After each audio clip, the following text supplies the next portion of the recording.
A continuación, para ya dar paso al seminario, quisiera presentar a las docentes del día de hoy. Las expositoras que imparten presente sesión son Alicia Fuentes Rebolledo, psicóloga, magíster en intervención psicojurídica y forense de la Universidad Diego Portales, diplomada en entrenamiento en entrevista forense de niñas y niños por la Universidad de Griffith, Australia. Actualmente cursando el magíster en investigación en psicología de la Universidad Alberto Hurtado y se desempeña como instructora de la Unidad de Desarrollo de la Academia Judicial de Chile para la formación de juezas y jueces en ámbitos relacionados con infancia y adolescencia.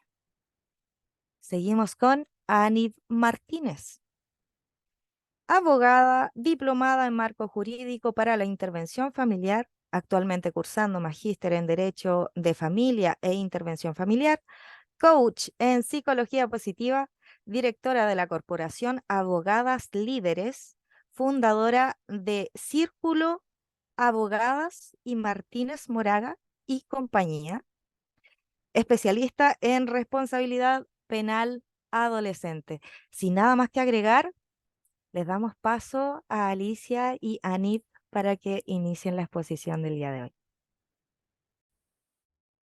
Muchas gracias, Trinidad. Bueno, sean todos muy bienvenidos. Vamos a dar inicio entonces a este seminario, por lo que igual vamos a empezar compartiendo pantalla. ¿Se visualiza bien? Perfecto, Sí. súper.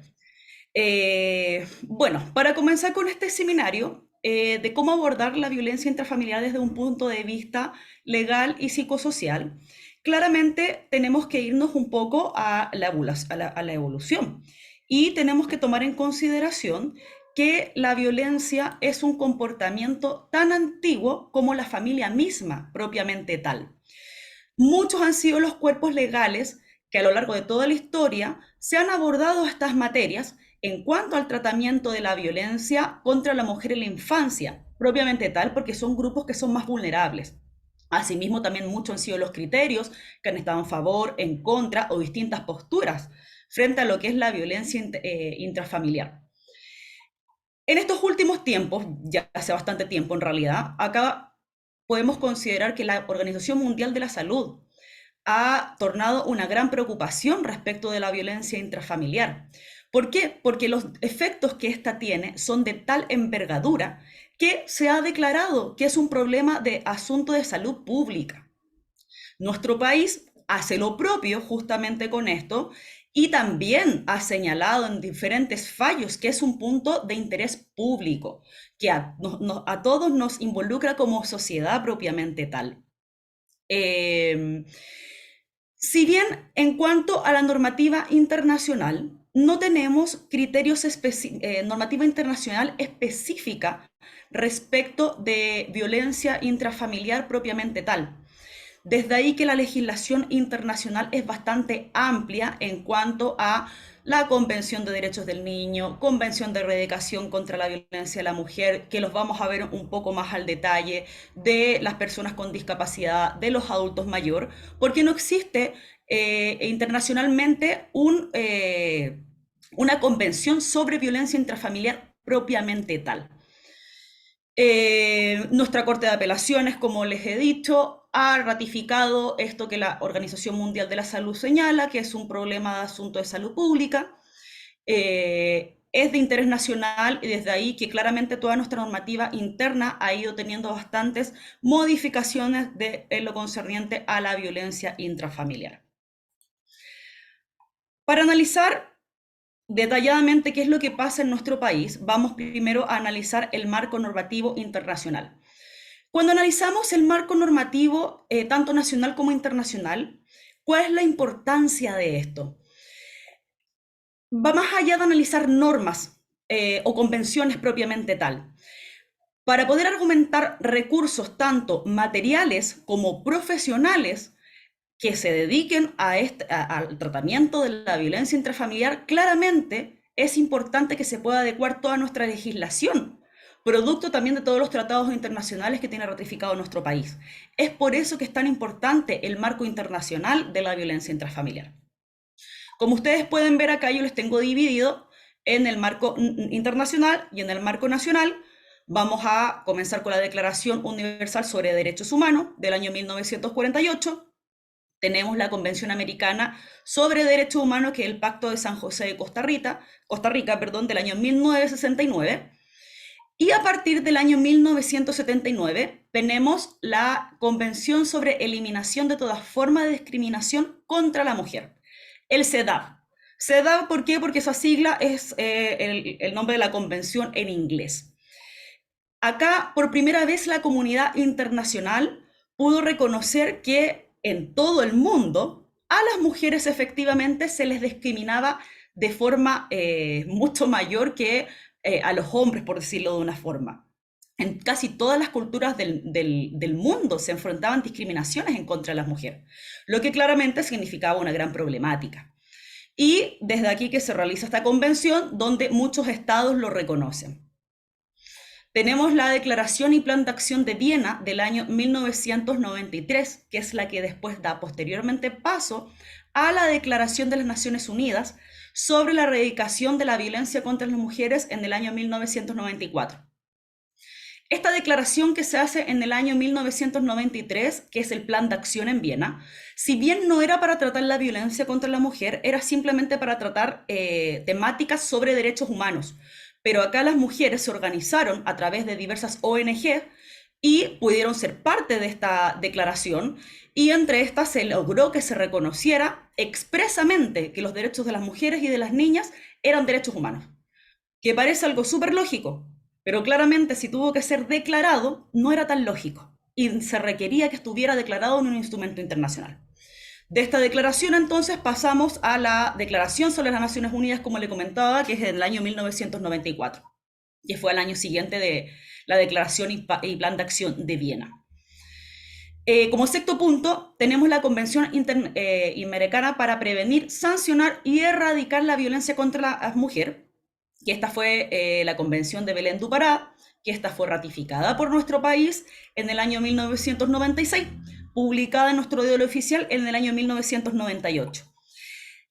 Este es el primer instrumento específico sobre violencia contra la mujer y además el primero en consagrar el derecho fundamental de la mujer a vivir una vida libre sin violencia. Estamos recién hablando aproximadamente hace 30 años, 28 años. O sea, si ustedes se dan cuenta, es algo que debería ser tan evidente, no lo era. Por otro lado, tenemos en el año 2008 la Declaración sobre el Femicidio, que esta declaración se realizó elaborada por el Comité de Expertas de Mecanismo de Seguimiento de la Convención Belén do Pará. Tenemos la ley modelo interamericana para prevenir, sancionar y erradicar la muerte violenta de mujeres y niñas.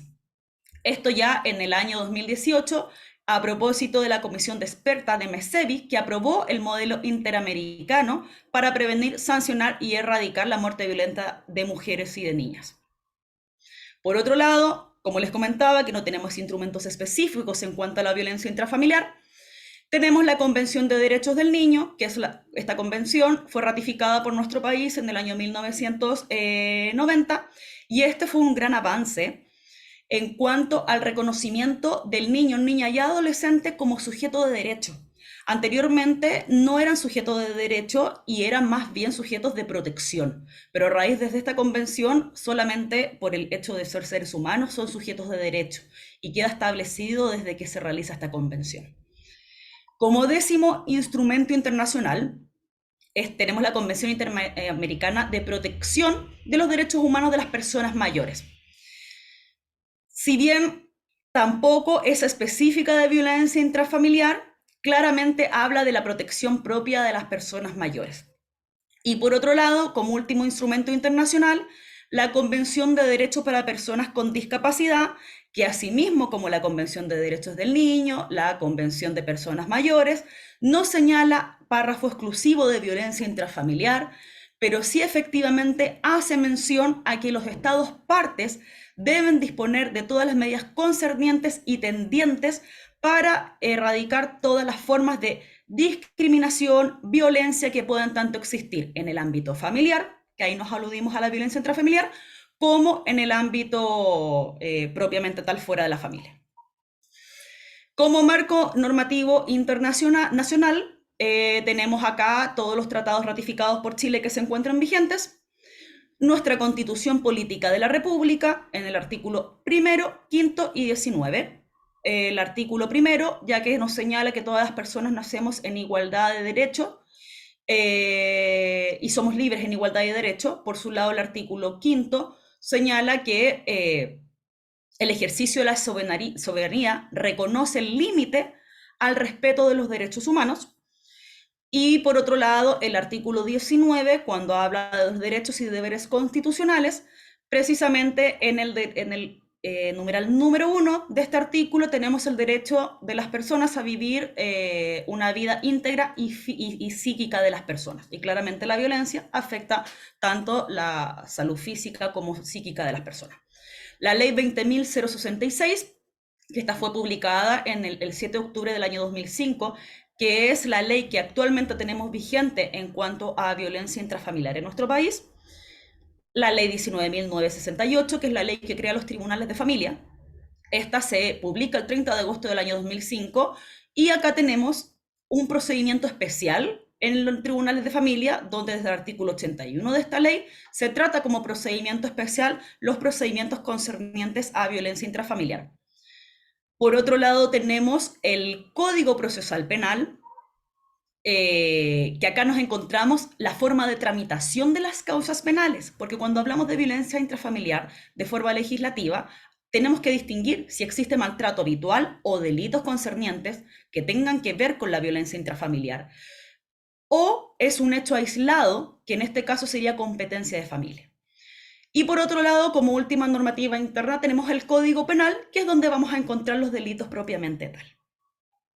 Si nos vamos al análisis que ha tenido la violencia intrafamiliar en nuestro país, anteriormente a la Ley 20.066, existía la Ley 19.325, que se publicó en el año 1994, donde por primera vez en Chile se reconoce, ya casi 30 años de esta ley, que existe un contexto donde la violencia intrafamiliar debe ser sancionada y es merecedora de reproche social.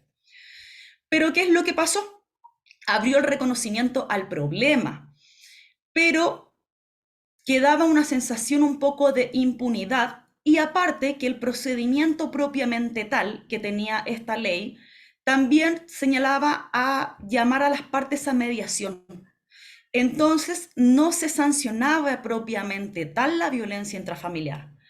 Es desde ahí que claramente nace la ley 20.066, que su finalidad es, y en conjunto, porque tenemos que tomar en consideración que en el año 2005 también se dicta la ley 19.968 que crea los tribunales de familia.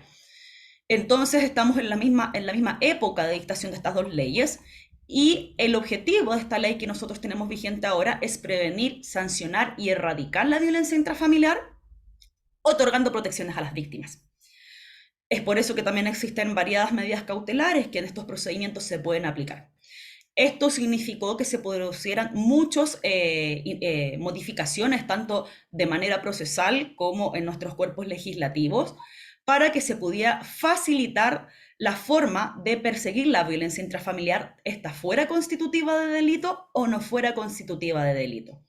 Y asimismo se crea el CERNAMEG, que es el Servicio Nacional de la Mujer y Equidad de Género, que es una institución que va a tener a cargo impulsar todos los cambios necesarios en la materia para visualizar y también otorgar protección a las víctimas, representación jurídica, que es lo que hace actualmente, y también psicológica, con áreas especializadas y profesionales que entienden la materia. ¿Qué es violencia intrafamiliar? El análisis del concepto de violencia intrafamiliar en nuestra legislación lo podemos encontrar en el artículo 5 de la ley 20.066. Pero previamente la doctrina también nos ha dado bastantes conceptos de qué es lo que es violencia propiamente tal. Por un lado, la Organización Mundial de la Salud señala que la violencia es el uso intencional de fuerza física amenazada contra uno mismo, una persona o un grupo de determinada persona que tiene como consecuencia un traumatismo, daño psicológico o problemas desarrollados que igual pueden terminar con la muerte de la persona. Por otro lado, la doctrina, como por ejemplo lo dice San Martín, que es un cátedro de filosofía de ciencias de la Universidad de Valencia de España, nos señala que la violencia es cualquier acción o inacción, porque vamos a ver que también existen conductas omisivas que son constitutivas de violencia, que tiene por finalidad causar un daño a otro ser humano. Violencia propiamente tal. Pero para que la violencia sea intrafamiliar, tenemos que agregar que esta violencia sea aplicada dentro de un grupo de personas en particular, que en este caso es la familia. Entonces tenemos un segundo elemento, que sería la familia donde se ejerce esta violencia intrafamiliar. Como ustedes pueden ver, acá yo el artículo 5 se los tengo seleccionado en 3 partes. ¿Por qué? Primero tenemos el concepto de violencia intrafamiliar, que nuestra legislación sí lo abarca y dice que es todo maltrato realizado por un familiar y que afecte la integridad de la vida, de la integridad física o psíquica de la persona. Por otro lado, vemos en el segundo punto quiénes son las personas que entran dentro de la familia.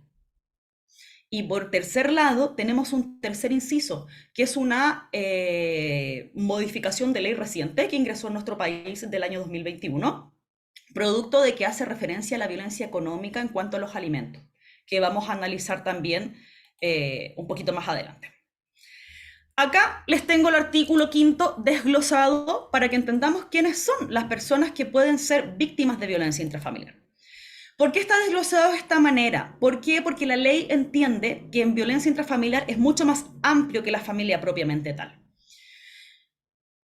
Porque nosotros podemos definir qué familia, podemos decir que de repente puede ser las personas con las que yo vivo en mi hogar, o también puede ser yo tengo una pareja, el padre de mi hijo, es mi familia, pero si nosotros nos separamos, si por ejemplo el padre de un hijo en común o la madre de un hijo en común están separados y ejercen actos de violencia entre uno y el otro, aunque ya no sean una familia, la ley lo entiende como violencia intrafamiliar. Acá tenemos desglosado, como les comentaba, el artículo, tenemos al cónyuge entonces, tenemos al excónyuge, estos tengan una relación de, matrimonial o no, hayan sido solamente pareja, tenemos al conviviente o al exconviviente, tenemos los parientes en línea recta, que aquí entrarían los bisabuelos, los abuelos, los parientes colaterales, que son los tíos, sobrinos, hermanos, y los padres de un hijo en común sin convivencia, la persona menor de edad, que en este caso serían los niños, niñas, adolescentes, el adulto mayor, el discapacitado, y como les comentaba, acá esta última parte que lo tenemos con concepto de BIF, que esto es a partir de la ley 21.389, que nos agrega el artículo 14 bis, donde contempla una causal para el caso en que no se den alimentos y la persona esté en el Registro Nacional de Deudores por más de 120 días, se entenderá como violencia intrafamiliar. Que eso es una innovación en nuestra legislación, eso es nuevo. Los tipos de violencia. Cuando nos referimos a los tipos de violencia o manifestaciones de BIF, porque así también se conoce, nos podemos encontrar con diferentes cosas. Por ejemplo, tenemos la violencia física, que es cuando se transgrede la indemnidad de una persona. Cualquier maltrato que se ejerza fuerza contra otra persona a fin de dañarla o lesionarla, sean golpes directos, como cachetadas, combos, patadas de puño, estamos hablando de violencia física. Sobre este punto hay que tener claro que no existe menor gravedad de violencia. Es muy común en las víctimas de violencia intrafamiliar, vamos a hablar de una pareja, que van caminando de la mano y te toman la mano, te la apretan, cosa que no se vea, eso es violencia, independientemente que no sea visible de algún hematoma propiamente tal. Un pellizcón, todas esas cosas, no existe un mayor o menor grado.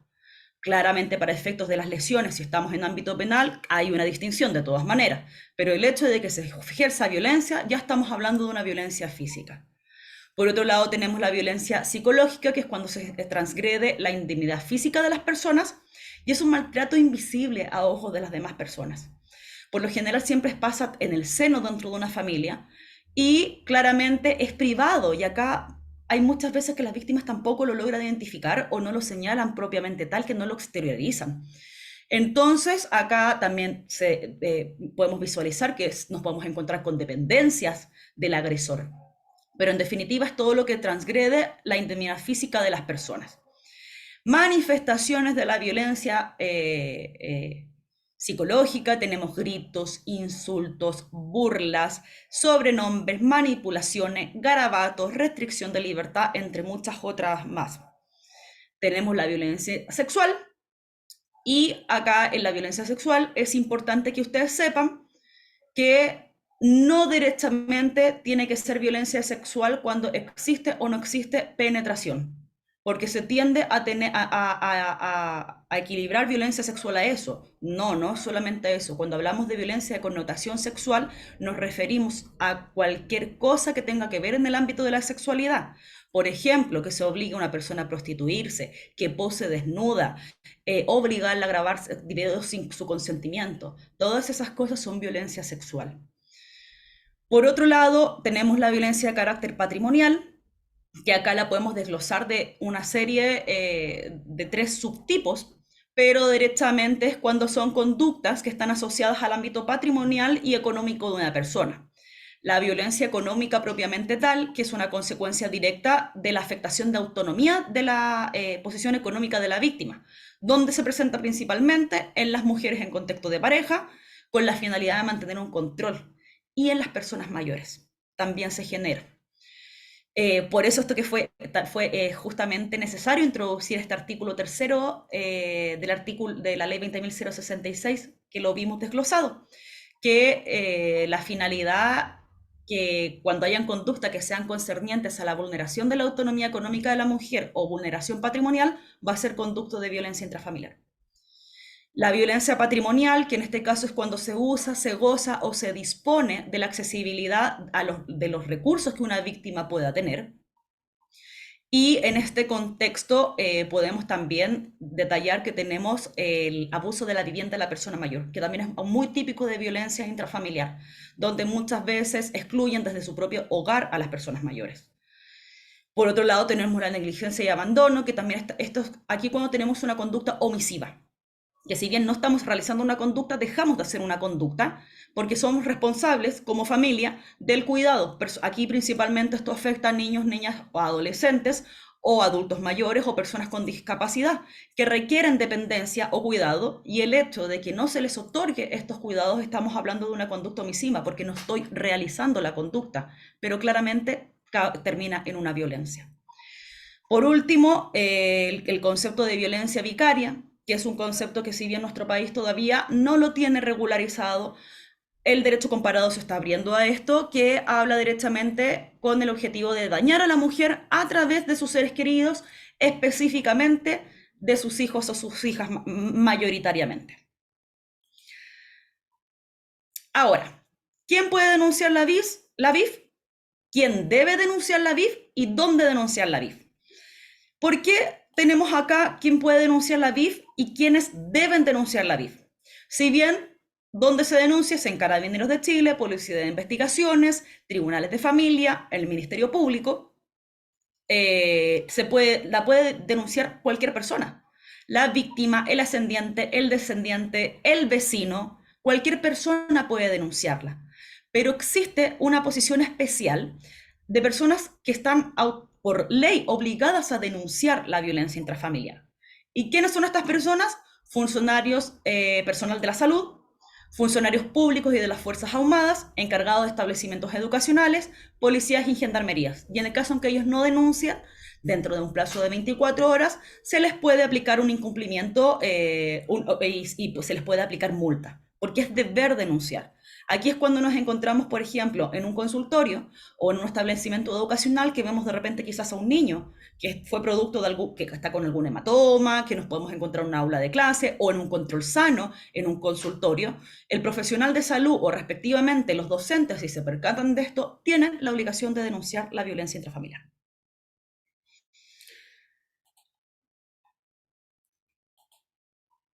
Ahora les adelanté un poco el tema de la competencia y conocimiento, juzgamiento de la violencia intrafamiliar que dependía. Dependía si esta era constitutiva de delito o no lo era. Y a su vez eso es lo que determina la competencia y juzgamiento, porque tenemos dos tribunales competentes en nuestro país. Tenemos un procedimiento en el Tribunal de Familia, cuando no es constitutiva de delito, y un procedimiento en los tribunales de garantía, cuando es constitutiva de delito. Entonces, realizando esta distinción, vamos a entonces analizar que tenemos la competencia en dos tribunales y claramente los dos tribunales son diferentes. ¿Cuándo va a ser competencia en familia? Cuando es un hecho aislado que ha pasado solamente por primera vez y no es constitutivo de algún delito en materia penal, como por ejemplo, si hay golpes claramente, va a ser competencia de un tribunal de garantía porque tenemos lesiones. En cambio, si es primera vez que ocurre este hecho, va a ser competente el tribunal de familia. Por otro lado, si estamos hablando solamente de violencia psicológica, y acá no tenemos golpes, pero la violencia psicológica es reiterada en el tiempo, también estamos hablando de un delito, que es el delito que tenemos tipificado en el artículo 5 de la ley 20.066, cuando nos referimos al maltrato a la habitualidad. Si existe violencia psicológica de manera habitual, o sea, reiterada, esta conducta no es única una vez, sino se reitera en el tiempo, estamos hablando de una habitualidad. Entonces también va a ser competente acá el tribunal penal y no el tribunal de familia. El procedimiento de los tribunales de familia, a grosso conocimiento, se trata del artículo 81 y siguiente, donde vamos a tener una audiencia preparatoria, una audiencia de juicio y directamente sentencia y otras salidas también que puedan dar término al procedimiento de familia. Frente a la denuncia de terceros y la denuncia realizada por la víctima, la diferencia es que si la denuncia la realiza un tercero, la víctima debe ratificarla. Y el artículo 100 de la ley 19.968 le da la opción a la víctima, en el caso en que previo informe el consejero técnico, no continuar con esta denuncia. Esta facultad no la tiene la víctima que denuncia. ¿Por qué? Porque existe muchas veces que la víctima se retracta de la denuncia por miedo a represalias o también porque claramente está dañada en el ámbito de su psicología. Entonces, desde por ahí es que acepta la violencia intrafamiliar, viene como romanticismo que vuelven con las parejas y es por eso que la ley no da la opción de que la víctima se retracte. En la práctica, quizás acá nos encontramos con hartos colegas, nos podremos dar cuenta que eso no es tan así, pero eso es lo que la ley señala. También existe en familia la audiencia preliminar o cautelar, que es una audiencia que no está propiamente en la ley, porque es una audiencia que se da en el concepto en que la víctima va a denunciar a un tribunal de familia, al centro de medidas cautelares, por ejemplo, acá en la región metropolitana, o va a preguntar por la denuncia que realizó en alguna policía que no ha tenido tramitación.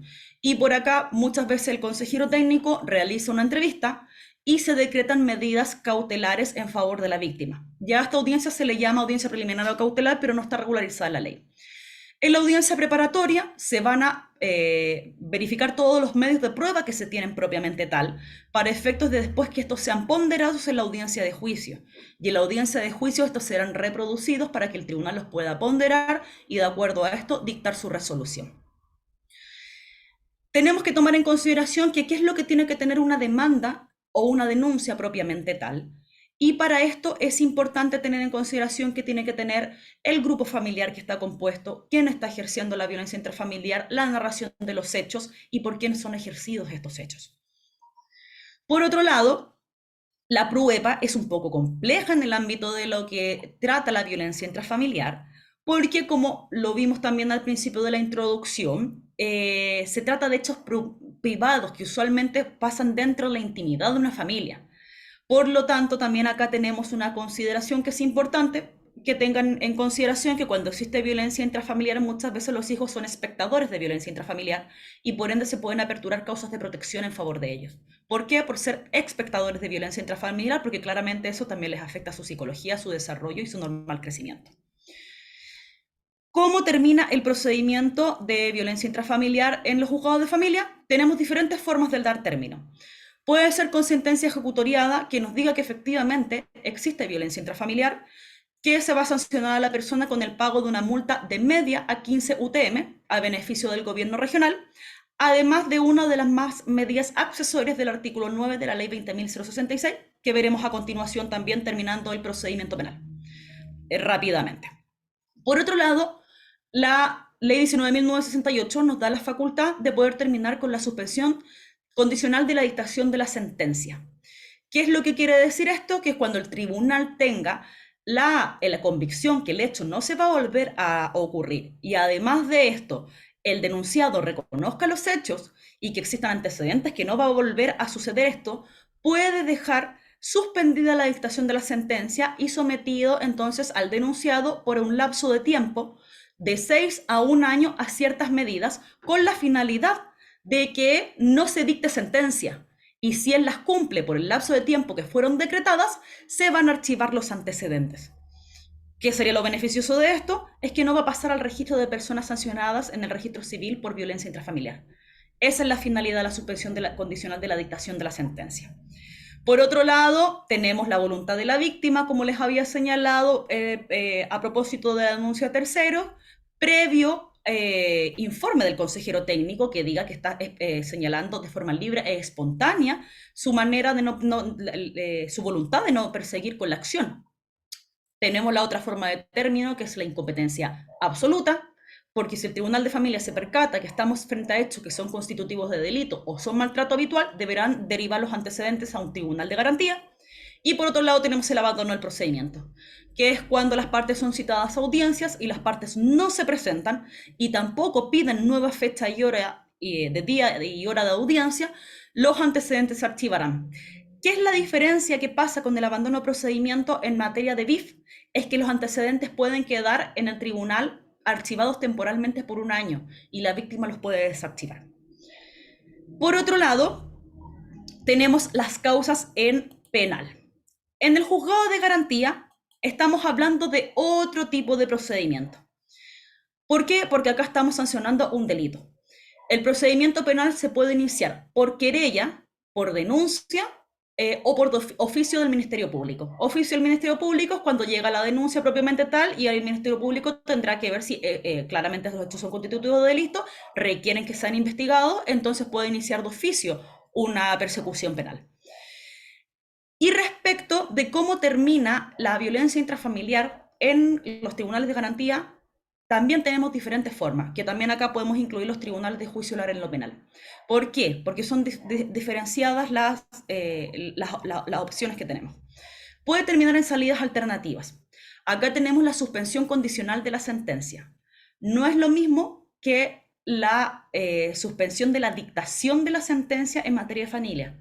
Acá la suspensión se realiza, es una salida alternativa del procedimiento penal, regularizado en el artículo 238, con la finalidad de poner término a la persecución penal, siempre y cuando se cumplan ciertos requisitos, que el delito sea menor de 3 años y es una forma de poner término.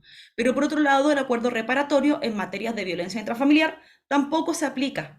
¿Por qué? Porque justamente aquí la víctima no está en condiciones muchas veces de poder expresarlo. En la práctica nos hemos encontrado con otras cosas que también son motivo de que quizás en algún momento analicemos más a fondo.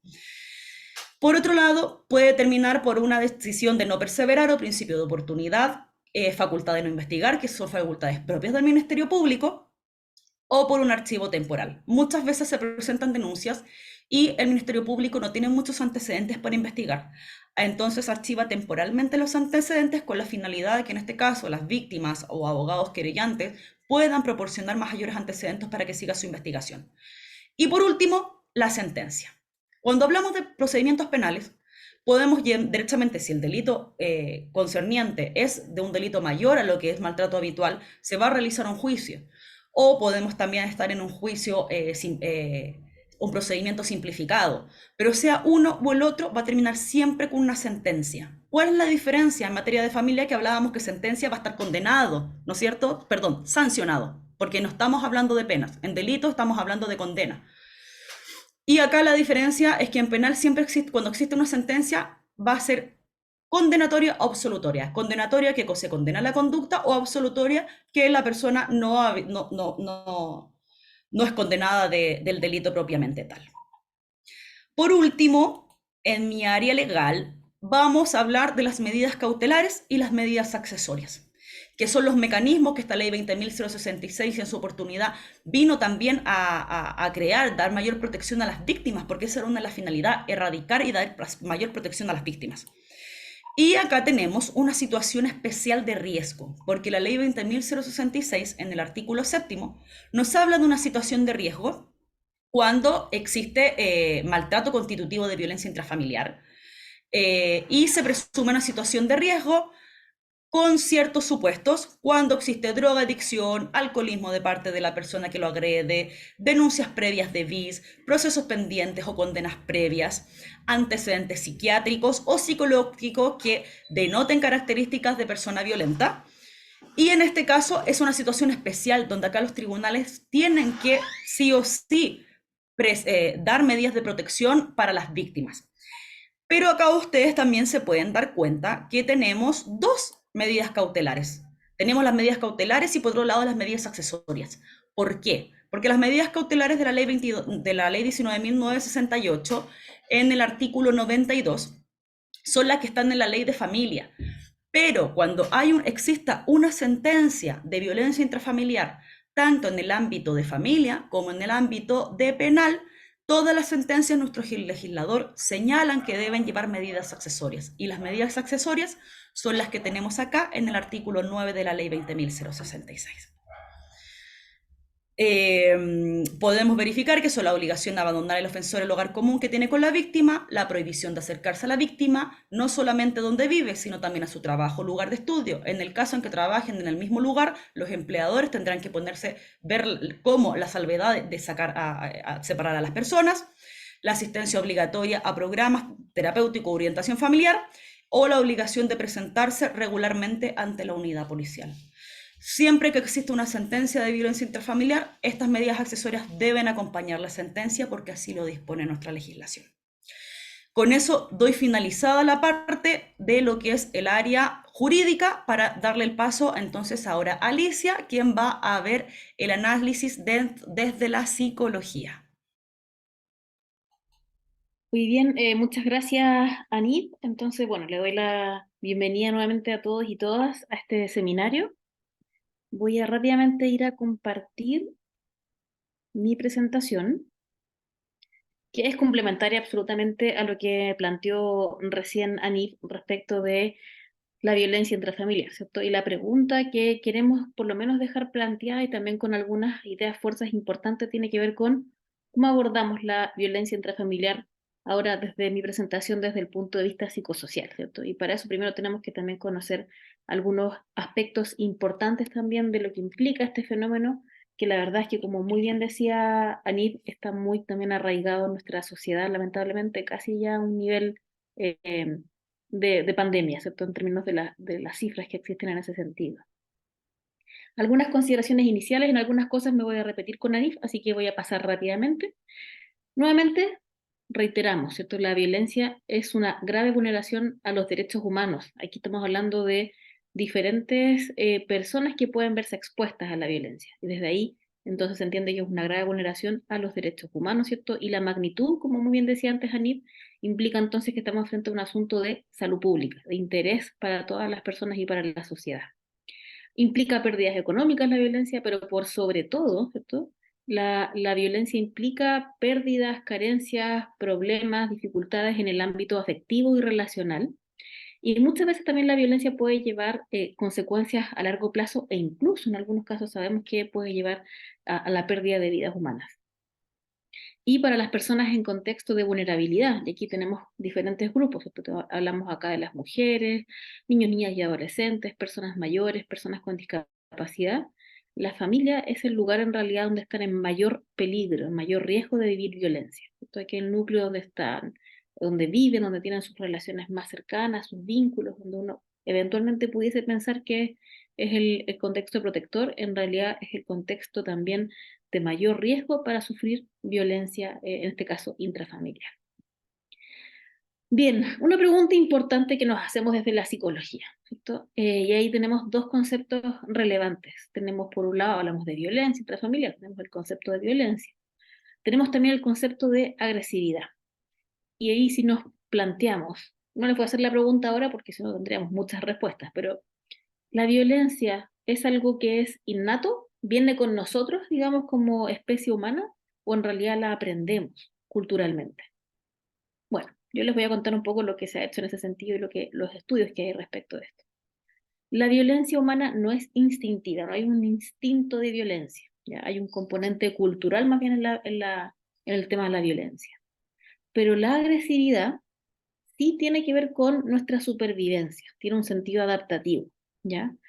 Ahora, por supuesto que culturalmente en el siglo XXI en el que estamos, decir que la agresividad tiene un contexto o un sentido adaptativo puede sonar como extraño, pero el miedo, la agresividad, ¿cierto? Ese tipo de condiciones humanas fueron fundamentales en el principio de la humanidad, ¿cierto? El miedo a ciertas cosas que eran, digamos, que estaban en el entorno, la agresividad como una forma de defensa, ¿cierto?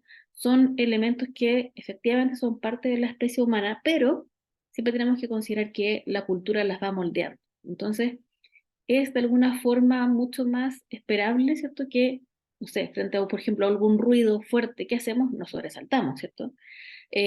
A veces hay situaciones como muy reactivas en algunos momentos que son parte también de nuestra especie humana, ¿cierto? Como de, no sé, eh, puedo poner ejemplos que pueden ser muy burdos ahora, pero por ejemplo, frente a ciertas, no sé, insectos, por ejemplo, ¿cierto? O animales. Tenemos ahí quizás un instinto, ¿cierto? Como de supervivencia, en algunos casos, en el caso de los insectos, uno dice, bueno, una araña, ¿cierto?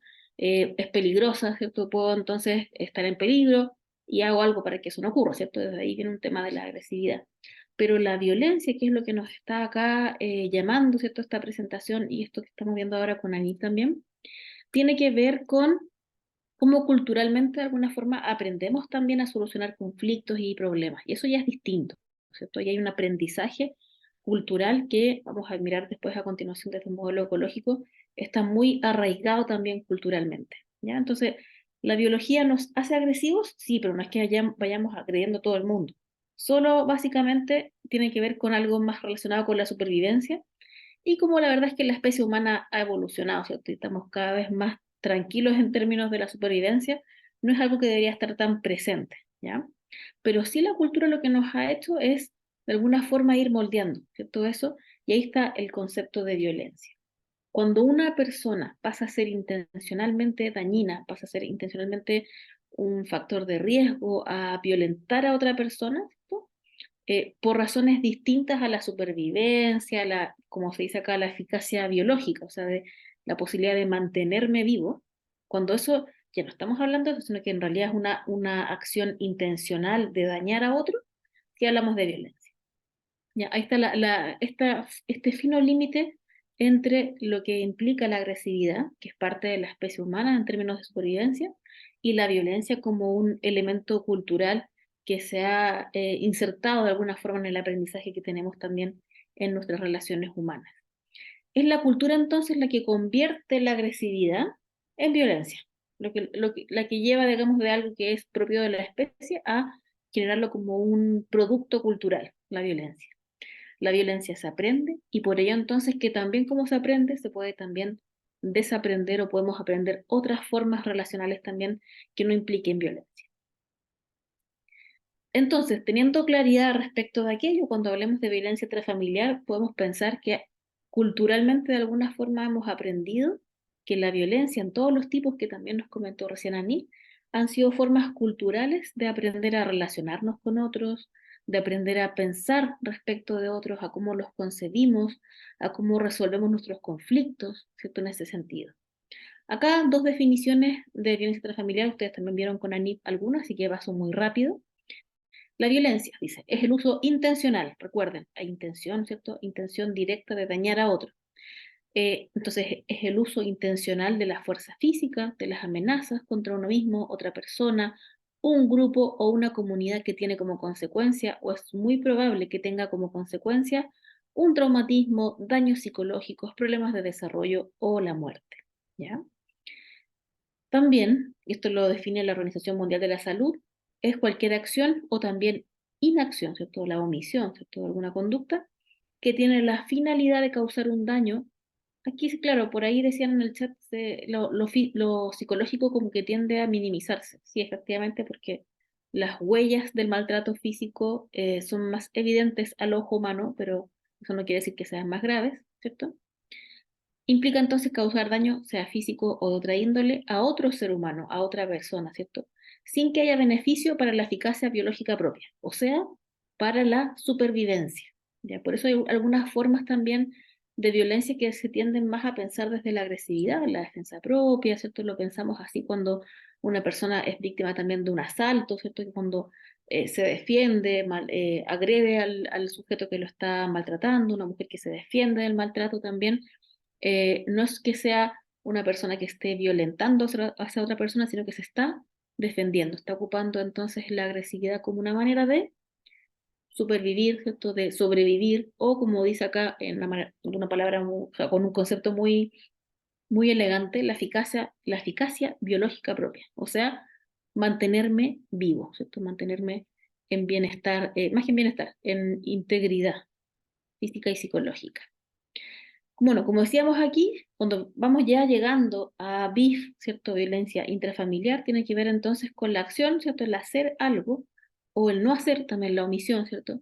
Que genera daño físico o psicológico a los miembros de una familia, entendiendo la familia, ¿cierto? De un modo amplio y desde la diversidad de tipología. Esto no va a ser, por supuesto, objeto de nuestro seminario, porque esto es digamos, esto es una introducción muy, muy breve respecto a lo que vamos a ver después en el curso con Anil, con Alejandra, que somos las docentes. Pero por supuesto que también tenemos que pensar que cuando hablamos de familia, tenemos también diversidades de familias, ¿cierto? La familia es un concepto dinámico también que vamos a después a revisar mucho más en detalle en el curso. Como decíamos entonces, repasemos violencia. Hay un tema ahí de intencionalmente hacer daño a otro. Y desde ahí también tenemos que pensar que hay un desequilibrio o una asimetría de poder, porque hay un otro que por alguna razón, ¿cierto? Ejerce maltrato hacia otro, ejerce un daño hacia otro, también desde creencias, desde ideas también respecto de cuál es su lugar y cuál es el lugar del otro en esa relación. ¿Ya? Entonces se produce aquí una relación asimétrica y también una relación de abuso respecto de esa asimetría que puede estar efectivamente puesta en esa relación o más bien pensada desde ciertos prejuicios, con el objetivo de que esa persona que está maltratando de mantener su dominio y control respecto de la otra persona, de la víctima, ¿cierto? Bueno, la OMS, como hemos visto también, ha puesto también hartas cartas en el asunto respecto de aquello. En el año 93, ¿cierto? Reconoce, hablando ya, en el 93, yo que soy del 80, pienso que fue hace poco, pero la verdad es que fue hace bastante tiempo, casi 30 años o más de 30 años. Reconoce que la violencia contra las mujeres y la violencia intrafamiliar es un problema importante de salud pública y de derechos humanos, por la magnitud que tiene, ¿cierto? La cifra, la relevancia, las pérdidas, el daño físico, psicológico, social, incluso muertes que se producen a propósito de esto. Pero si lo pensamos, es el año 93, ¿cierto? 30 años. Es dentro de la historia moderna bastante reciente la preocupación y el decir, vamos a poner el acento en esto, ¿cierto? En el tema de la violencia intrafamiliar. La OMS también considera que la violencia contra la mujer constituye un problema especial, ¿cierto? De graves repercusiones sociales porque ahí estamos asociando también a la violencia a la mujer, a la discriminación, ¿cierto? El maltrato, la cultura patriarcal que tenemos también en nuestra sociedad. Y también en el caso de niños, niñas, adolescentes, jóvenes, ¿cierto? Ancianos aparece aquí, lo puse textual, obviamente de la OMS, pero ahora reconocemos que el concepto es personas mayores, ¿cierto? Porque genera problemas específicos además en estos grupos, ¿cierto? De la población en relación a su desarrollo físico, psíquico y social. Bueno, la OMS después, en el año 2014, hace un informe bastante contundente de la situación mundial respecto de la prevención de la violencia. O sea, es un concepto, como vemos, muy amplio, ¿cierto? Que se produce en diferentes ámbitos, y plantea en ese sentido que si bien ha habido una disminución en el nuevo milenio, ¿cierto? Entramos al año 2000, a este nuevo milenio, y claro, las cifras dicen que hay una disminución en las tasas de homicidio, ¿cierto? Igualmente la violencia sigue siendo generalizada hacia mujeres y hacia la infancia, ¿cierto? Plantea, por ejemplo, que 1 de cada 4 niños ha sufrido maltrato físico, 1 de cada 4 niñas ha sufrido o ha sido víctima de abusos sexuales, y 1 de cada 3 mujeres ha sido víctima de violencia física o sexual en el contexto de su relación de pareja, ¿cierto? Entonces, estamos hablando acá que, claro, disminuye la tasa de homicidios, pero eso no es todo el fenómeno, ¿cierto? Sigue existiendo la violencia muy instalada en relación a las mujeres y también hacia la infancia, y también vamos a hablar de otros grupos, por supuesto, especialmente vulnerables de la población. Voy a saltarme un poquito esto, y esto lo vamos a revisar súper rápido porque en la primera columna, respecto de tipologías, Anib lo dijo muy bien, ¿cierto?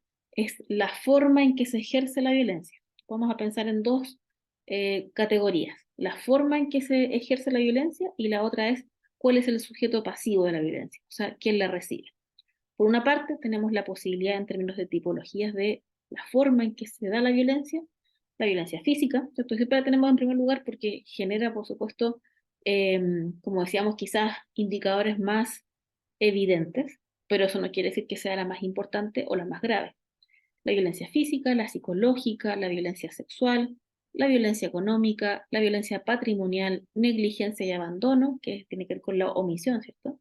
Y también aparece acá el abuso de la vivienda de la persona mayor, por ejemplo, o en relación a grupos vulnerables. Ahí tenemos entonces tipologías de violencia intrafamiliar respecto de la forma en que se ejerce la violencia. Y en la otra columna también tenemos que pensar que esto se va cruzando, no es que sea algo, digamos, que podemos ver de forma aislada, solamente para efectos prácticos. Porque además hay ciertos grupos, ¿cierto?, de la población que son más vulnerables a sufrir violencia, ¿ya? La violencia de pareja, que por lo general estamos hablando en la mayoría de los casos de violencia en contra de la mujer, ¿cierto? En el contexto de pareja, y ahí se entiende como la violencia de género, ¿cierto? Estamos hablando específicamente de aquello. El maltrato infantil, porque estamos hablando de la categoría niños, niñas y adolescentes, con todas las formas que pueden haber respecto de las formas de maltrato. El maltrato de personas mayores también, porque también son efectivamente un grupo vulnerable de la población por sus capacidades, ¿cierto? Porque van también sufriendo deterioros a nivel cognitivo, físico, porque requieren de cuidados, entonces en ese contexto también pueden ser víctimas de violencia a nivel familiar. Y otras también, otros que en realidad es bastante amplio, estamos hablando de personas en situación de dependencia y personas con discapacidad, ¿cierto? Personas del mismo sexo, también hay violencia en la familia entre, por ejemplo, si pensamos en familias, en diversidad de familias, ¿cierto? Personas que son pareja y son del mismo sexo, también ahí hay violencia intrafamiliar. La violencia filioparental, que es algo que también se ha empezado a hablar bastante en los últimos años, que es la que se ejercen los hijos respecto de los padres, y los demás parentescos que también planteaba Anib en la ley 20.066. Bueno, a grandes rasgos, ¿cierto? Y lo vamos a leer y vamos a decir, oye, es súper obvio, pero en realidad falta mucho todavía por trabajar en esto, aunque han habido, por supuesto, importantes avances en ese sentido. ¿Cuáles son las sugerencias que entrega la OMS en este informe del 2014 respecto del abordaje de la violencia intrafamiliar? Bueno, acá tenemos 5 grandes áreas, digamos, de intervención. Primero, ampliar los programas de prevención de la violencia en todos los países. Y la prevención es lo más complejo de todo el proceso de intervención, ¿ya? Porque tiene que ver con lo que vamos a ver ahora, ver los diferentes niveles en los cuales está instalada la violencia. Entonces no sacamos nada únicamente con hacer prevención de la violencia en un contexto muy específico, como solo la familia, porque la VIF, la violencia intrafamiliar, en realidad está sustentada en un sistema mucho más amplio, ¿cierto? Un sistema cultural que de alguna forma ha instalado la violencia al interior de la familia. Segundo, reforzar la legislación y la aplicación de las leyes destinadas a prevenir la violencia. Siempre hay avances en esto, realmente en Chile tenemos hartas leyes también en relación a esto. También es importante, ¿cierto? No es lo único, pero es muy importante. Reforzar las instituciones de justicia y seguridad para que se respete el Estado de Derecho, fortalecer los servicios destinados a las víctimas de la violencia y un uso mejor y más eficaz de los datos para fundamentar la formulación de programas de prevención de la violencia. O sea, tener estadísticas claras respecto de lo que está pasando en ese sentido. Yo creo que en el tema de BIF, a diferencia quizás de otros fenómenos, tenemos claramente cifras y como que el diagnóstico, por decir así, es bastante claro. Creo que hay que trabajar mucho más en las otras áreas.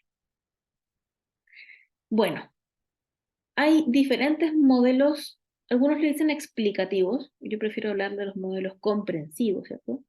Para pensar en la violencia intrafamiliar. Pero yo me voy a quedar con en este seminario. En el curso vamos a revisar con más detalles otros modelos también, pero me parece siempre muy interesante este modelo ecológico multidimensional.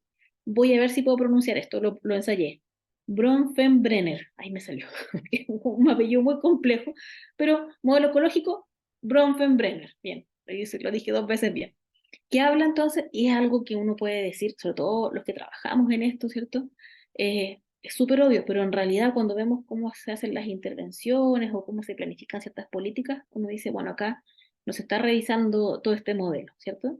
El modelo ecológico que plantea Bronfenbrenner habla de estos sistemas. Tenemos el sistema individual, ¿cierto? Aquí podemos pensar que es el individuo y sus circunstancias, por decirlo así, ¿cierto? Cuando hacemos una intervención psicológica, por ejemplo, a una víctima de BIF, estamos abordando el sistema individual. ¿Es suficiente? No es suficiente, ¿cierto? Porque hay muchos otros elementos y otros niveles donde también está instalada la violencia. Eso no quiere decir que tenemos que dejar de hacer terapias a las víctimas de BIF, pero no es suficiente, no es que podamos hacer todos los cambios desde ahí, ¿ya? Están entonces los otros niveles que vamos a conocer ahora a continuación, que de alguna forma le dan este sustento y explican también, en este caso vamos a explicar BIF, pero podemos con este modelo en realidad explicar diferentes problemáticas sociales. Vamos a revisar entonces este modelo. Teníamos los niveles, vamos a partir desde el más grande y vamos a llegar después al individual. Entonces, el nivel social o el macrosistema, que es el, digamos, el círculo más grande de este modelo ecológico. Formas de organización social, nuestro sistema de creencias, actitudes, valores, representaciones, ¿cierto? Imaginario social respecto de las personas, estereotipos, etcétera. Y aquí, por ejemplo, si hablamos de BIF, tenemos un montón de ejemplos. ¿Qué significa ser hombre? ¿Qué significa el ser mujer? ¿Cierto? Cuando se invalidan las capacidades de las mujeres y a veces tenemos cosas súper arraigadas. Voy a dar ejemplos que pueden ser súper tontos, pero la verdad es que también son ejemplos que dan cuenta de la raíz de esto. O sea, que el tema de la BIF no es algo únicamente de la familia, sino que de la cultura. Que las mujeres manejan mal, que las mujeres no son tan buenas en matemáticas, que los hombres son mejores en cargos de jefatura. Tenemos varios ejemplos así y que a veces son sumamente cotidianos. Y estamos ahí reproduciendo entonces la cultura en relación al macrosistema. ¿Cómo consideramos a los niños? ¿Cierto? Y también es algo que tenemos que pensar, ¿cierto? ¿Qué es para mí un niño? Y cuando tengo un niño en la familia es más fácil poder entenderlo. ¿Le escucho? ¿Tiene espacio para decidir? ¿Tiene espacio para participar digamos, para tener influencia e injerencia en la familia? ¿Qué pasa si no hace algo que yo quiero? ¿Qué pasa si le va mal en el colegio? ¿Cierto? Cosas así van entonces planteándonos y van de alguna forma haciendo emerger las creencias que tenemos de fondo, ¿cierto? Los niños contestadores, estos son los niños que en realidad plantean su punto de vista. La forma en que lo hagan, por supuesto, podemos tener ahí opiniones al respecto, pero también son formas también de participar de alguna manera. Entonces, los adultos tenemos que orientar aquello. ¿Cómo se consideran las personas mayores? ¿Cierto? Estamos en una sociedad donde nuestra población va envejeciendo, donde nuestras posibilidades de vida aumentan en términos de cantidad de años. ¿Qué rol tienen las personas mayores en nuestra sociedad? Cuando estamos en una sociedad quizás más desde el punto de vista capitalista o neoliberal, donde mi producción es lo importante, pero lo que hacen las personas mayores es importante para esta sociedad. Son preguntas que están de fondo, no es que yo vaya a responderlas ahora. O las personas con discapacidad, ¿cierto? Los roles de género, etcétera. Bueno, todo eso es parte de nuestra burbuja, nuestro círculo más externo. Vamos entrando un poco más allá y entramos entonces a nivel comunitario e institucional, el exosistema. Todo lo que implica, digamos, en el entorno cotidiano, pero en términos de relaciones de poder, de instituciones, ¿cierto? Como el colegio, el lugar donde trabajo, las instituciones de salud, medios de comunicación, organismos judiciales, etcétera, ¿ya? Entonces ahí, bueno, ejemplos pueden haber un montón también. El acoso en el trabajo, los malos tratos e instituciones del sistema de justicia. Hay gente que dice, yo voy a hacer una denuncia por BIS y me tratan de esta forma, no me creen, me dicen esto, etcétera. ¿Ya? Eso tiene que ver con, de alguna forma, cómo las instituciones reproducen lo que pasa en el sistema más grande, ¿cierto? En la cultura, relacionada efectivamente con la violencia hacia estos grupos vulnerables. Después entramos a el nivel relacional o mesosistema, pero acá estamos hablando de los entornos ya un poco más cercanos en términos de convivencia y las interrelaciones que tienen las personas, ¿ya? Por ejemplo, las redes de amistad, referentes externos a la familia extensa también está dentro de este contexto, ¿ya? Entonces aquí estamos entrando un poquito más a las relaciones de las personas, pero no en la familia directamente o la familia nuclear. Entonces, no sé, cosas que pasan en este nivel relacional o mesosistema, el ordenamiento familiar, comunitario en torno a la figura masculina, ¿cierto? Cuando se eligen, no sé, las personas que van a dirigir, por lo general se eligen a personas que son hombres, ¿cierto? Que representan esa cabeza. Eh, Naturalizar la violencia como forma de solucionar los conflictos familiares, ¿cierto? Interpersonales, comunitarios, que también lo vemos muchas veces en los barrios. Nos quedan dos sistemas. Aquí ya estamos entrando en el área chica, nivel relacional o microsistema. Aquí hablamos de las relaciones más directas y cercanas a la persona, sus entornos más inmediatos de convivencia. O sea, hablamos aquí muy claramente de la familia nuclear y con las personas con las que vive una persona. ¿Cómo se ordena la familia? Muy patriarcalmente, ¿cierto? Ejemplos como muy burdos nuevamente, ¿quién se sienta en la cabeza de la mesa? ¿Qué hace el hombre en la casa? ¿Qué no hace? La cantidad de horas que se dedican, por ejemplo, a labores domésticas, a labores de cuidado, a labores con los hijos, etcétera. ¿Cómo se solucionan los conflictos en la familia? ¿Cuál es el rol de la mujer? Y aquí hablamos directamente en muchos casos de invalidación, ¿cierto? Respecto de lo que hace la mujer. Tú tienes que estar en la cocina, tú tienes que hacer esto, como que se naturaliza que la mujer, por ser mujer, debe tener las labores de cuidado y las labores de las tareas domésticas. ¿Qué se piensa respecto de los niños ya en el entorno más pequeño, ¿cierto? Papá, mamá, etcétera? Y por último, con esto ya voy cerrando, el último nivel. Aquí partimos al revés, ¿se acuerdan de lo que vimos al principio? Este es el nivel individual, el centro, ¿cierto? De nuestro círculo del modelo ecológico. Acá tenemos al individuo, sus historias personales, sus antecedentes, etcétera. En una dimensión que primero es más desde lo biológico, lo que, digamos, estructuralmente trae, la edad, el sexo, eventualmente alguna situación de discapacidad con la que también se cuente. Y la segunda dimensión, que también es muy relevante, tiene que ver con los antecedentes personales de tipo social, por ejemplo, su historia familiar, su infancia, ¿cierto? Y ahí es donde podemos encontrar seguramente muchos patrones naturalizados de violencia, ¿cierto? Ahí tenemos cómo se vivió la violencia en la infancia, en las relaciones con pares, con hermanos, con los papás, etcétera. Entonces ahí, importante revisar en este caso, cuando analizamos desde el modelo ecológico, si hay antecedentes, aquí estamos hablando de todos los que están involucrados en la violencia, agresor, agredido, también aquellos que están en el entorno, ¿cierto? Antecedentes de conductas violentas, antecedentes de alteraciones de salud mental, ¿cierto? También antecedentes personales, por ejemplo, de haber vivido violencia durante la infancia o abandono u otra forma también de vulneración. Entonces, con eso ya completamos de alguna forma un modelo ecológico para pensar que la violencia, si bien está instalada en la familia, no es que surja naturalmente en la familia. La verdad es que es un proceso de construcción, de aprendizaje de siglos, ¿cierto? Respecto de cómo nos relacionamos internamente, cómo naturalizamos la violencia, cómo concebimos al otro, esta alteridad, el otro. ¿Quién es el otro para mí? El otro hombre, el otro mujer, el otro niño, persona mayor, persona con discapacidad, etcétera. Bien, dejo de compartir mi presentación. Eh, Ahora le damos el pase, le devolvemos el micrófono a Trini para que veamos también las preguntas que puedan tener ustedes. Entonces comenzamos. ¿Y las manitos arriba? ¿Qué pasó con las manitos arriba? Ah, ya tenemos una primera manito. Carlos Jorquera, ¿sí? A ver. Sí, Hola, ahí ahora sí. sí. Hola, buenas noches. Em, Tenía una pregunta bastante concreta que me pasó hace poco atendiendo. Yo soy psicólogo, atiendo de forma particular y mis pacientes son niñas, tienen 12 años, son hermanas, otras tienen 9 años. La cosa es que estuvieron con medida cautelar, orden de alejamiento de el papá por violencia intrafamiliar. El asunto es que a mí el tribunal me pidió como psicólogo hacer un proceso de vinculación, de revinculación por ser el psicólogo de las niñas.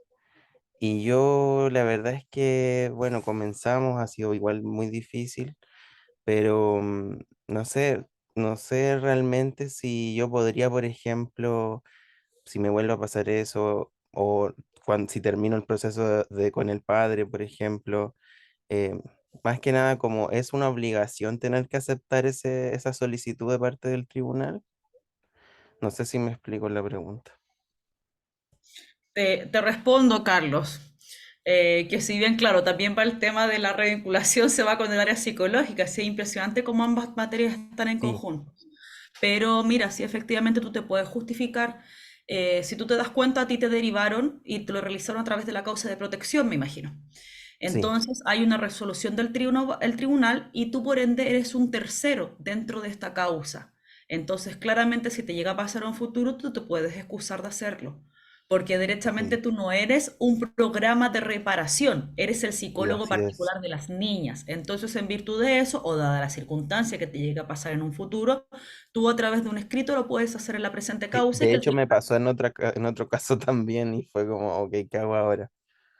Sí, Claro, pero claramente te puedes justificar señalando que efectivamente, por ejemplo, tienes mucha carga laboral o que solamente fue una consulta, que se ha derivado algún programa de reparación, porque existen varios programas que son de reparación, pero bueno, también es de público conocimiento lo colapsados que están esos programas. Y de por ahí que los ok, tribunales muchas veces al psicólogo de cabecera señalan que realicen todas estas revinculaciones o procesos terapéuticos. Es por ok. eso. Muchas gracias. Muchas gracias por todo lo que nos enseñaron hoy día. Gracias a ti, Very good. Carlos. Seguimos entonces. Uy, tenemos hartas manitos. No sé, profes, ¿alguna manito? A ver, Diego Hernández. Vamos, Diego. Claro. Hola, mucho gusto. Me presento igual, nombre es Diego Hernández Mondaca. Soy trabajador social y mi pregunta es la siguiente por un nuevo concepto que escuché en el seminario de violencia vicaria. La violencia vicaria entendí que claramente es un daño colateral a terceros, pero me gustaría saber mayores características de este tipo de violencia, si se entrelaza entre la violencia económica, la violencia psicológica, la violencia física propiamente tal, y quiénes serían los principales violentados de este tipo de violencia.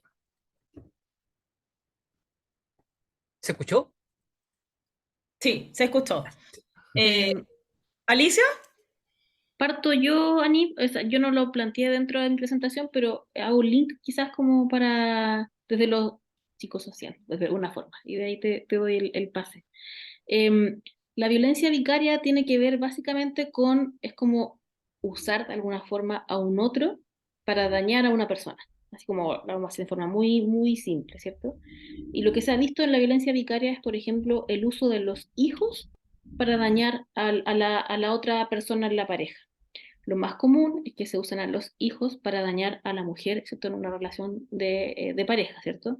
No es que sea solamente así. Tenemos un caso bien conocido en Chile, no, a lo mejor ustedes lo recuerdan, de los hermanos Rojos, ¿cierto? De una situación también muy parecida así, de violencia vicaria en la cual la mamá agrede a sus hijos, de hecho mata a uno de ellos, pero porque había una relación ahí donde había dificultades, bastante dificultades, pero como una forma de agredir, digamos, al otro, ¿cierto? Que en este caso era su pareja. ¿Ya? Y también tenemos otros casos conocido, no recuerdo el nombre exacto de un caso en particular, pero hace unos años atrás que era un padre que en una discusión con su pareja toma a su hija de 6 años y la avienta por el balcón, ¿cierto? Y finalmente la mata. No con la intención de directamente hacerle un daño a su hija. Hay una instrumentalización, por supuesto, como si fuera un objeto, pero con la intención final de hacerle daño a quién, a su pareja, ¿cierto? Porque sabe que ese daño en realidad es irreparable. Hablamos un poco desde ahí respecto de la violencia vicaria. Gracias. Sí, genial. Seguimos con una petición interna. Eh, Cata Riquelme. Hola, muy buenas tardes. De aquí desde Concepción. ¿Me escuchan bien? Sí, Catalina. Ya, súper. Ya, mira. Quería hacer una consulta. Yo soy trabajadora social de profesión. Actualmente me desempeño en mi rol en un PPF, un programa de prevención focalizada. Ya, bueno, nosotros normalmente le damos hartas circulares que son las denuncias y efectuamos las medidas cautelares por violencia, diversas situaciones que ocurren en el ámbito. Ya, sin embargo, a mí me queda una duda, porque muchas veces estas son repetitivas y desacatan también los usuarios, en este caso la mayoría de las veces son los progenitores. Pero, ¿qué pasa con estas multas que quedan cuando desacatan? ¿Hay algún retroactivo? ¿Por qué hacen el desacato y no cumplen? Entonces, como que estas personas me da una especie que no les interesa lo que sucede y desacatan y esto sigue las multas, entonces no sé qué pasa con ese pendiente, porque para que estas personas vuelvan a hacer lo mismo, este desacato es como que no hay algo que los sancione a ellos para volver a cometer estas situaciones de violencia intrafamiliar tanto a los niños y a las mismas mamás. Te respondo, Catalina. ¿Qué es lo que pasa? Efectivamente, las medidas cautelares, y eso es lo que desgraciadamente pasa en nuestro país actualmente, que podemos ver desde la práctica que no se cumplen. Propiamente tal, en violencia intrafamiliar, muchas veces, a modo también de que si hay colegas que acá están tramitando, están empezando, que de repente es lo que se puede perseguir mucho más que la condena de violencia intrafamiliar es justamente el desacato, porque incluso el desacato comienza con una pena mayor a lo que es una condena de BIF, en penal, por ejemplo, porque en familia es sanción. Efectivamente, sí se puede hacer algo. Lo que pasa, Catalina, y es por eso que quizás tú no lo ves, el desacato está regularizado en el artículo 240 del Código de Procedimiento Civil, que es cuando existe una resolución judicial y una persona no la cumple, donde efectivamente se incluso tiene pena de reclusión. ¿Cuál es el problema? Que los antecedentes no son derivados al Ministerio Público o no tenemos a un abogado que persiga el desacato propiamente tal. Y ahí es donde se desvirtúa y claramente muchas medidas cautelares que andan en la impunidad y se incumplen. O no tenemos la correcta fiscalización de carabineros, por ejemplo, las rondas periódicas que tienen que ir muchas veces. Carabineros no se presentó jamás por la cantidad de causas que tienen también y bueno, todos los procedimientos que llevan. El desacato también muchas de las veces se trata de ver en flagrancia, o sea, en el momento en que están pasando los hechos, pero es de público conocimiento que desgraciadamente las policías llegan 3 horas, 4 horas después o incluso no llegan. Entonces de por ahí nos encontramos que también perseguir a la persona es complejo. Y si no tenemos a una persona percibiendo el desacato judicialmente, el tribunal de oficio no lo va a hacer. Es por eso, Catalina. Ya, muchas Pero gracias, de que quería se puede agradecer. perseguir, se puede Ujú. total y absolutamente perseguir.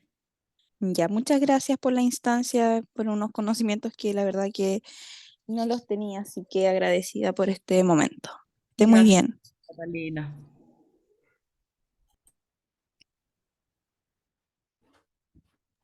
Ya está, seguimos. Y porque una de las profes nos solicitó por interno, vamos a continuar con una pregunta más. Qué geniales, ¿o no? Son geniales las profes. Vamos con Jennifer Ríos. Jennifer, ¿Estás por ahí? Hola, ¿sí se escucha? Sí, sí. Hola, buenas tardes a todos. Bueno, quiero ser bien concreta con mi pregunta. Yo actualmente hago clases, soy docente y soy trabajadora social también. Y bueno, justamente estoy haciendo un ramo que es de violencia intrafamiliar en el instituto. Y bueno, me tocó una situación media complicada en realidad con una disculpa, con una alumna, cuando se pasó el tema de los derechos humanos y la violencia intrafamiliar. Y ella, desde una perspectiva muy institucionalizada, porque ella es parte de las Fuerzas Armadas, me comentaba que la violencia intrafamiliar no está ligada en absolutamente nada con los derechos humanos. Entonces ahí como que me costó un poquito quizás explicarle cómo estaba relacionado. No sé qué consejo me pueden dar ustedes como para abarcar bien esta temática.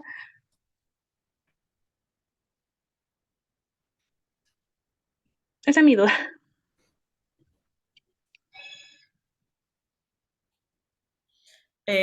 Jennifer, te respondo. Bueno, tú sabes que en lo que es el ámbito de la docencia nos podemos encontrar con muchas cosas que pueden pasar, pero ¿qué consejo directamente te puedo dar yo frente a eso? Hay reiterados documentos de la Organización Mundial de la Salud donde claramente está derechamente ligado desde el año 1993 en adelante que la violencia intrafamiliar es un problema de tal envergadura que atenta contra los derechos humanos, es un problema de salud pública a nivel ya pandémico, como lo mencionó Alicia muy bien, que también se los comenté yo en la introducción. Yo directamente lo que haría con esta alumna es invitarla a que ella pueda leer toda esta documentación y a través de la página de la Organización Mundial de la Salud tú te puedes encontrar con muchos antecedentes que derechamente tratan todo este tema. O a propósito, cuando les hablé de todo el tema del marco normativo internacional, que propiamente tal no tenemos marcos específicos de violencia intrafamiliar, pero sí tenemos marcos específicos de violencia hacia los niños, hacia las personas mayores. Por ejemplo, que los niños antes no eran sujetos de derecho y a partir de la Convención de Derechos del Niño ratificada por nuestro país en el año 1990, pasan a ser sujetos de derecho por su condición de persona humana. Entonces va ligado todo el rato a lo mismo. Yo la invitaría de todas maneras, Jennifer, a que quizás pudieras tú misma quizás extraer documentos desde la Organización Mundial de la Salud, todas estas convenciones y todo lo que aquí está, pero en un gran detalle, señalado para que tú se lo puedas hacer presente, porque claramente la violencia atenta contra los derechos humanos.